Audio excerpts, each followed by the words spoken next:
ఆదిలక్ష్మి మొదటి రూపం. ఆదిలక్ష్మి అంటే భక్తికి మూలం. ఆమె ఉన్న చోట శ్రద్ధ, ధర్మం, శాంతి ఉంటుంది. ఆమె ఆరాధనతోనే లక్ష్మీదేవి దయ మొదలవుతుంది. ధనలక్ష్మి సంపదనిచ్చే తల్లి. ధనలక్ష్మి అనుగ్రహం లేకుండా సంపద నిలవదు. ఆమెకు ఎవరైనా సరైన పూజ చేస్తే కష్టాలు ఉండవు. ధాన్యలక్ష్మి అన్నపూర్ణ స్వరూపం. అన్నపూర్ణ అంటే శరీరానికి జీవం. ధాన్యలక్ష్మి వల్లే ఇంట్లో అన్నపానీయాలు పెరుగుతాయి. ఆమె దయ లేకుండా నిలకడ ఉండదు. గజలక్ష్మి గౌరవానికి చిహ్నం.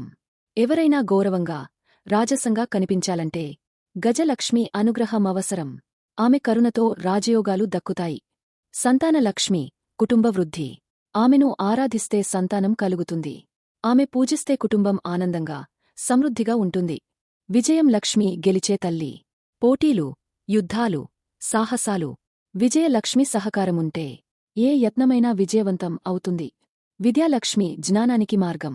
ఎవరు చదువులో, పరీక్షల్లో, విద్యలో రాణించాలనుకుంటే విద్యాలక్ష్మిని ఆరాధించాలి. ఆమె ఆశీర్వాదంతోనే జ్ఞానోదయం కలుగుతుంది. వైరాగ్యలక్ష్మి అంతర్ముఖ శక్తి.